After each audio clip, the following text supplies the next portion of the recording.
Funding for this program is provided by Bruce Foods Corporation, makers of the complete line of Cajun King seafood seasoning mixes and other distinctive Louisiana-style food products. And by the Dairy Farmers of Louisiana. When you want good programming, just add milk.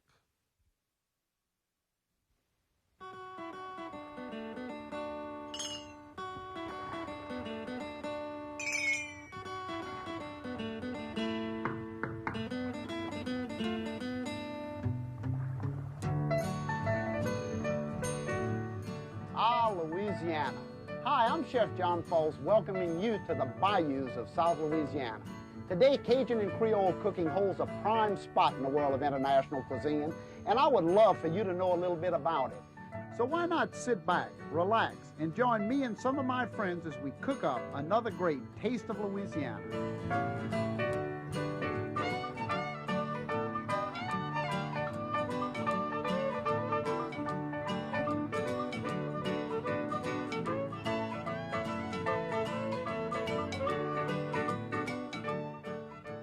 Everybody, and welcome to A Taste of Louisiana.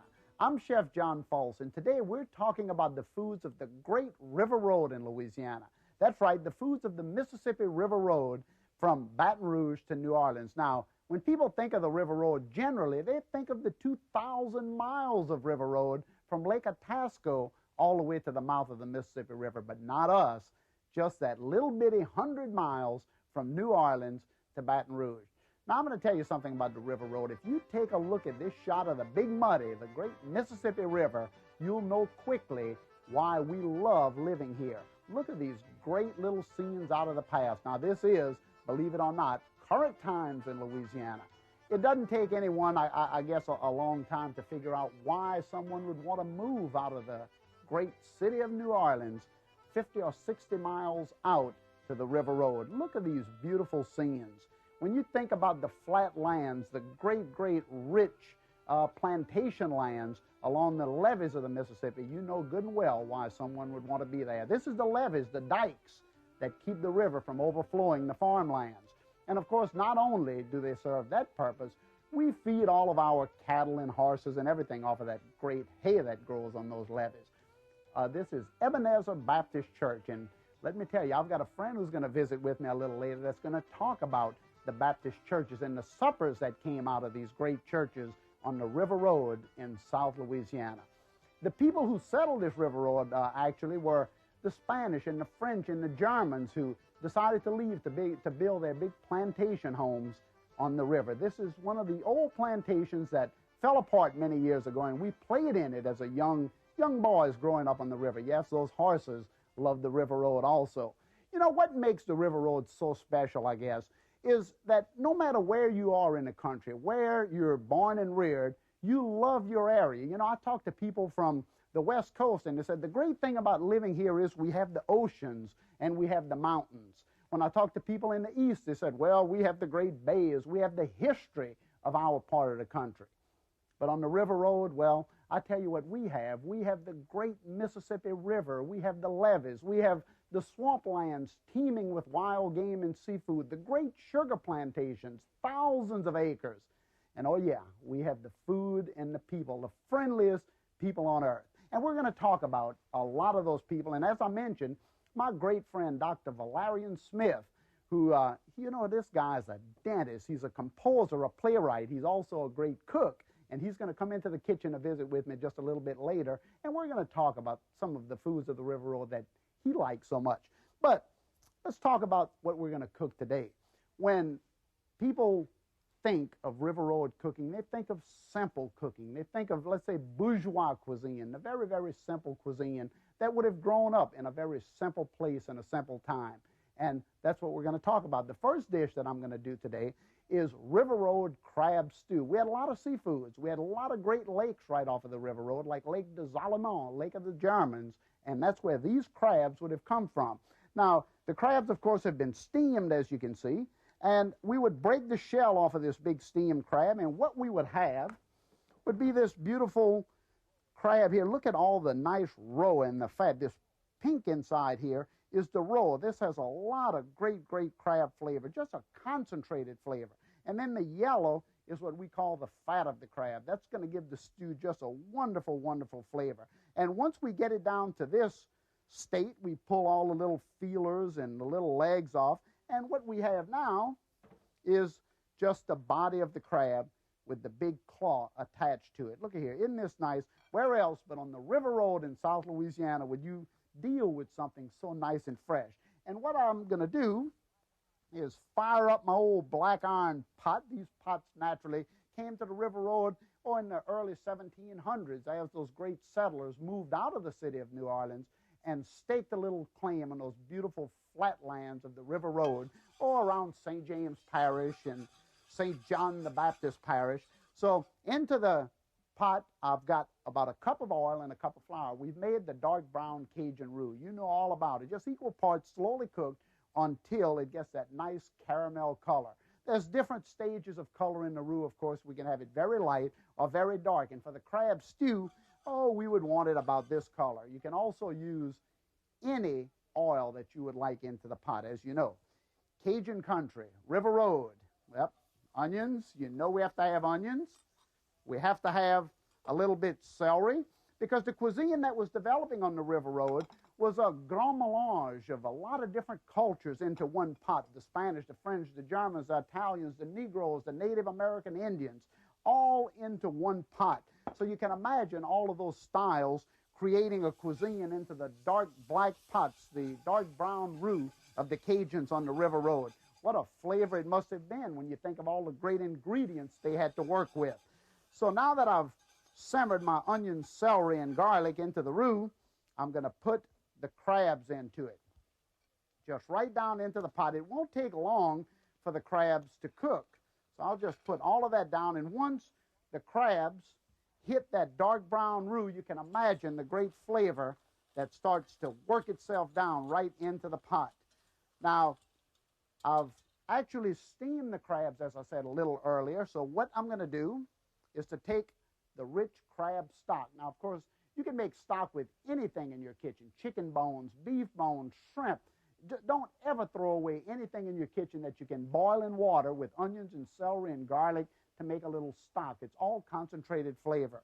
I'm going to put the crab stock right down into that hot pot. Look at this. And imagine already we've got great, great stock flavor here. So you can imagine that we would have just twice as much flavor the minute the stock starts to cook the crabs in the roux here. Look how nice this is.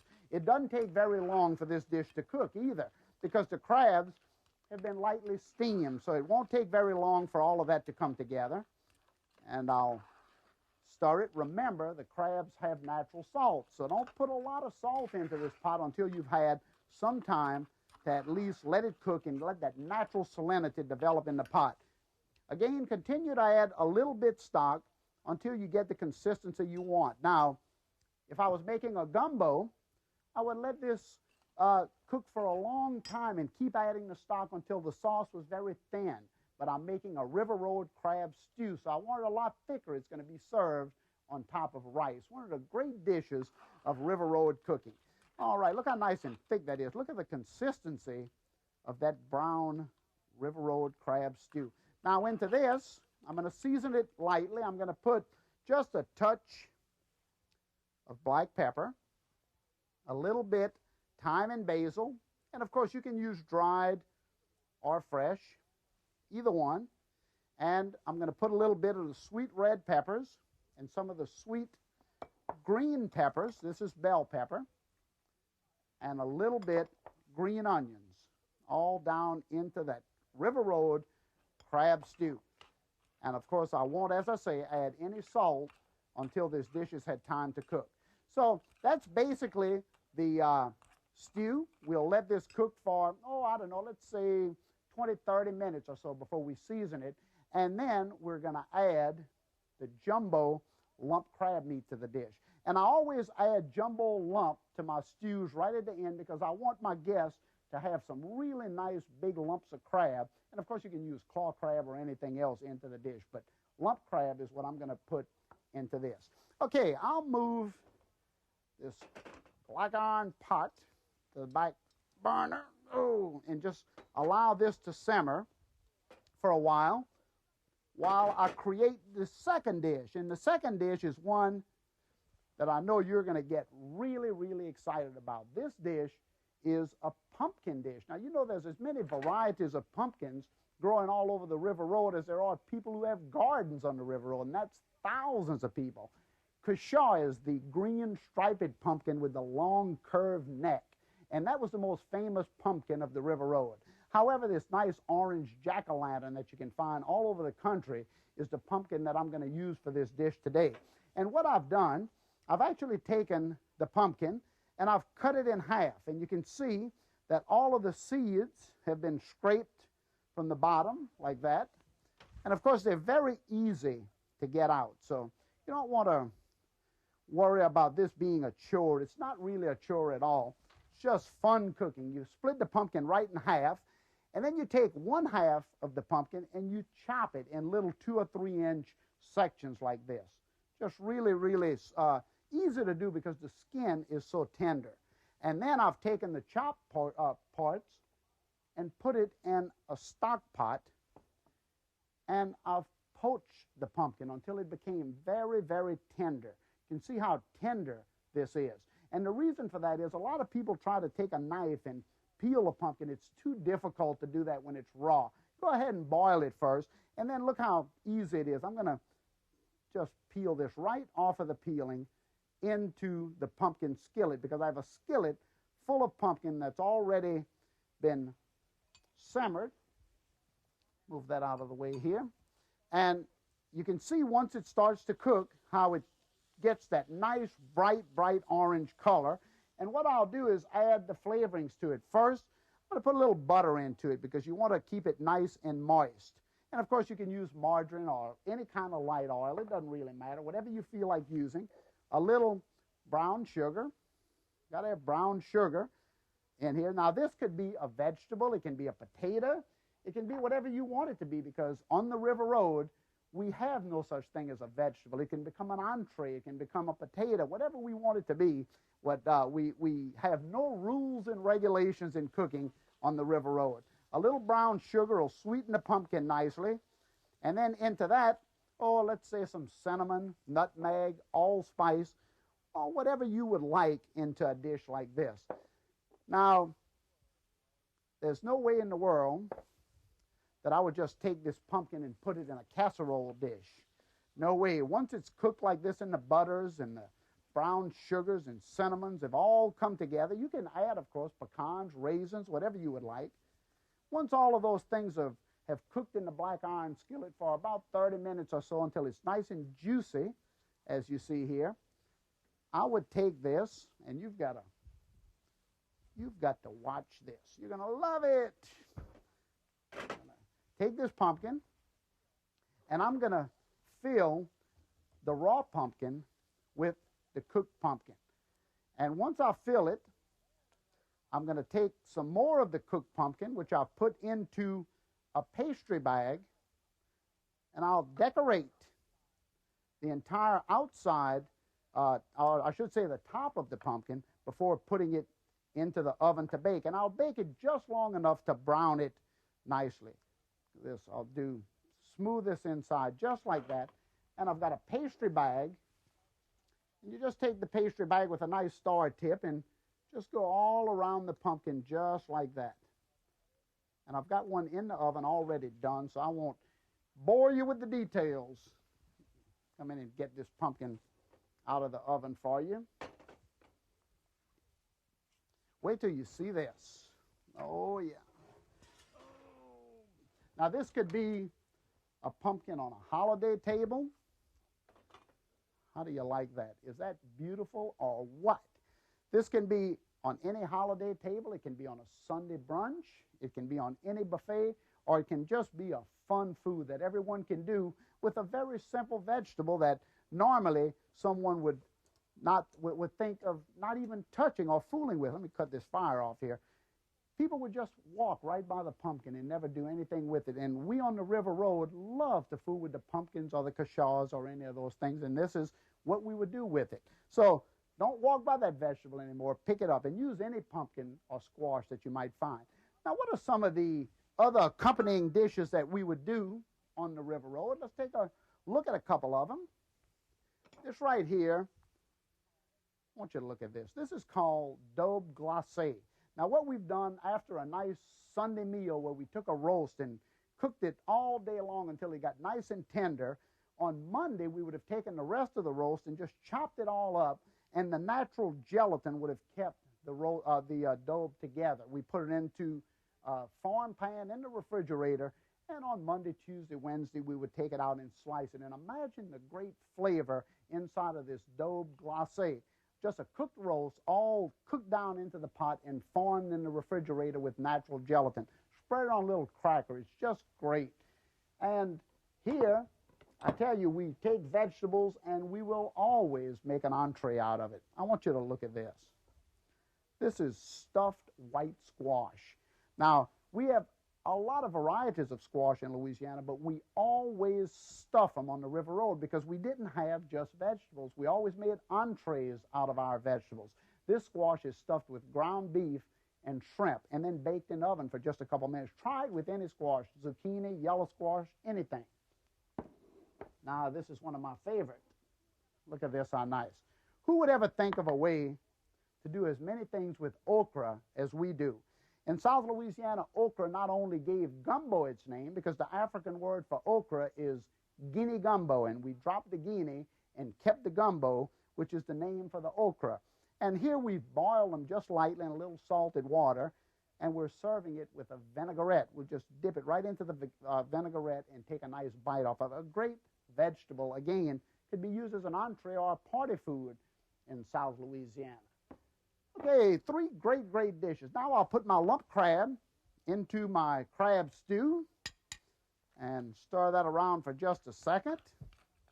This is going to be just wonderful. And of course, as I say, after it cooks for a little while, we would make sure that we check for seasoning and just put a little salt into it or a little pepper or whatever else we needed at this point. But imagine the great flavor in this dish. Now, I told you I had a great friend that was coming to visit in the kitchen today, Dr. Valerian Smith, and we're going to talk a lot about cooking. Hey. How you doing, John? Great. Good to see you. Thank you so much for coming to visit with me. I smelled you way down the road. It smells wonderful in here. Where else but on the River Road would you see so many great dishes, huh? Listen, you know I know about Louisiana cooking. You know, I know that you travel a long way to come to Louisiana. You were originally from West Virginia. And I would like to know, what is it that drew you to the River Road of Louisiana? Married a girl from here. Well, hey, that's enough. Very well. A great cook. And it brought me down here, and the food kept me here. The food is absolutely wonderful down here in Louisiana. West Virginia is a little bland, very hilly but bland. But the food down here, I mean, really. Well, you know, I said just a little earlier that it's strange how cultures are so different. I always think of West Virginia as being the place that I would want to be if I wouldn't be in Louisiana. And here you are in West Virginia, you're thinking Louisiana is the place you want to be. It's great how people feel about these cultures. This is the place. You're a writer, you're a composer, you're a dentist, you're a cook, you do so many great things. I know that you wrote a great musical that deals with food. In fact, it's called Supper. And when I was looking at Ebenezer Baptist Church a minute ago, I thought about you. Tell me about that a little bit. Listen, in Louisiana, you know, I heard of church suppers in West Virginia. We had church suppers. But in Louisiana, when they have a church supper down here, a Protestant church supper, a black Protestant church supper, it's held in a house, number one, a little shotgun house usually, or a big house. It's not held at the church, and they turn that house into like a little club. And what they do is they have chicken, chitlins, gumbo, fish, and all those other things you might wish. It starts on Friday afternoon, and it goes all Friday night, all day Saturday, all Saturday night, right into break for church on Sunday morning. But come back on Sunday afternoon, and those suppers sell for like $2.50 or $3, and it's the best supper you can get.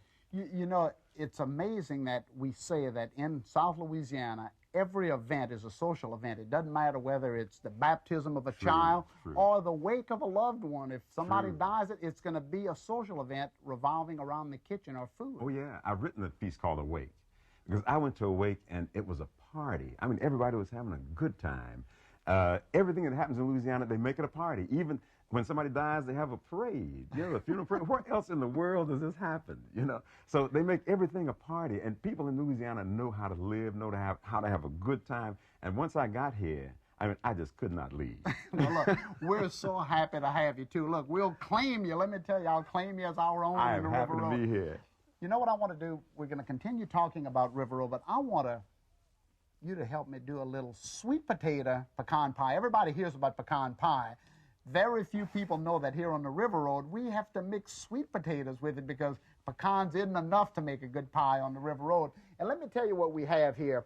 First of all, I've taken sweet potatoes. Now, you can get sweet potatoes canned, fresh, any way you want to make a pecan pie with sweet potatoes.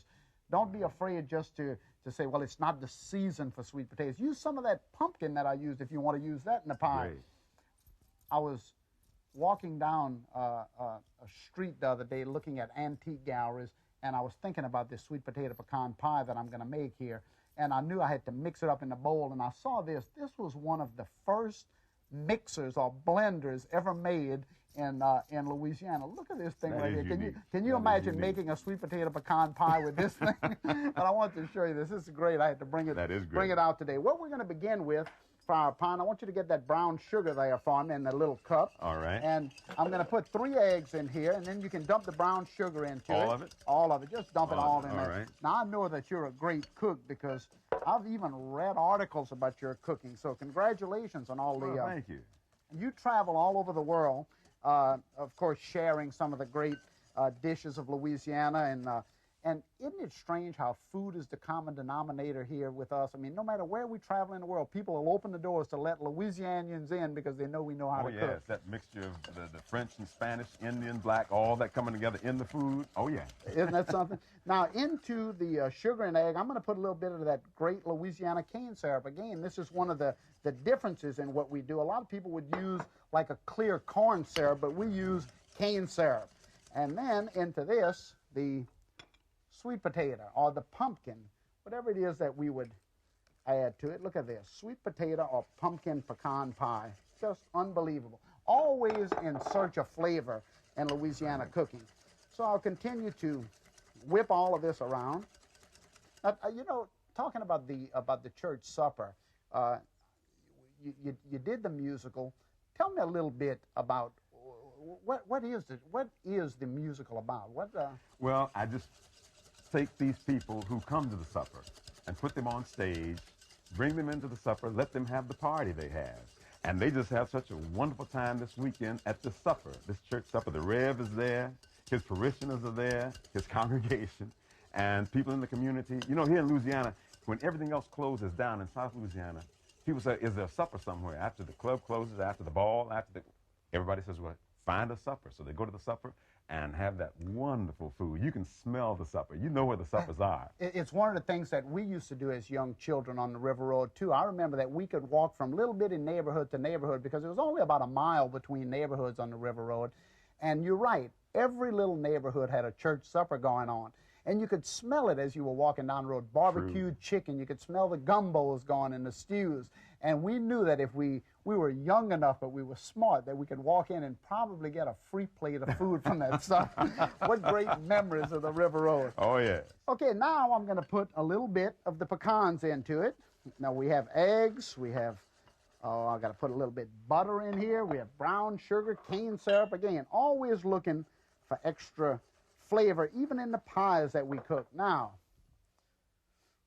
it looks like a little touch of bourbon to you, huh? It does. Don't you think we ought to put just a little touch of bourbon in this thing? Oh, wonderful. I love it. River Road cooking, huh? No, we Yes, didn't make this on the River Road, but it's a great flavor, and everybody can leave it out if they want to. Yeah. But what great flavor in there. Sweet potato pecan pie. Now, we'll pour it right into the shell. Now, this is going to bake, at about 350, 375 degrees, for about an hour or so until the pie sets. And, of course, the pecans will lift right up to the top of the pie, and I've got one already done here. Fact is, I want to show you this. Let's put it right here, because we have to dust it with a little bit of sugar. Isn't that just fantastic? That looks good. Sweet potato pecan pie. I know that you have a daughter who's a pretty good actress. She's an aspiring actress out in Hollywood. Lynn?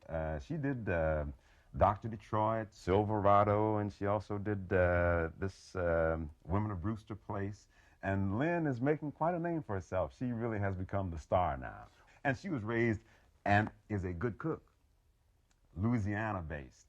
So she's doing a great thing out there in California. Well, I tell you, I know she has a lot of friends in California. She cooks Cajun style. Oh yeah, she called from London the other day, wanting to know, well, what's she using so and so, you know, and wherever she is, she wants to cook for people because people want to taste what we do here along the River Road.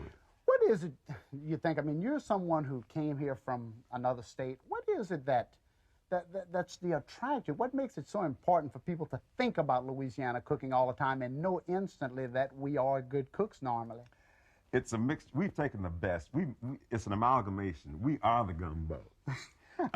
Socially, in our dance, in our speech patterns, in our music, and in our food.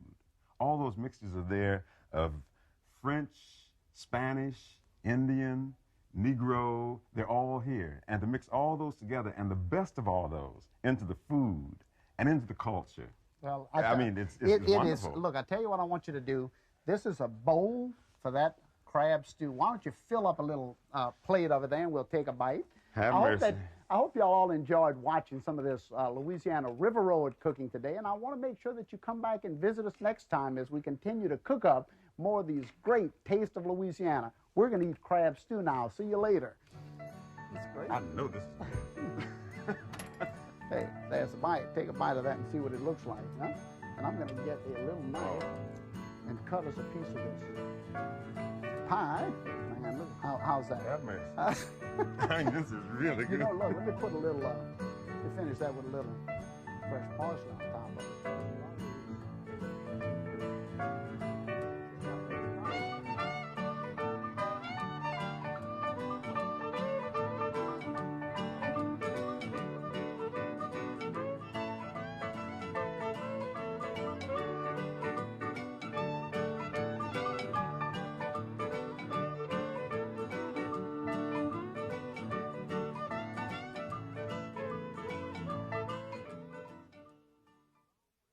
Funding for this program was provided by Bruce Foods Corporation, makers of Bruce's Yams and other distinctive Louisiana-style food products. And by the Dairy Farmers of Louisiana. Fresh ideas in cooking begin with milk.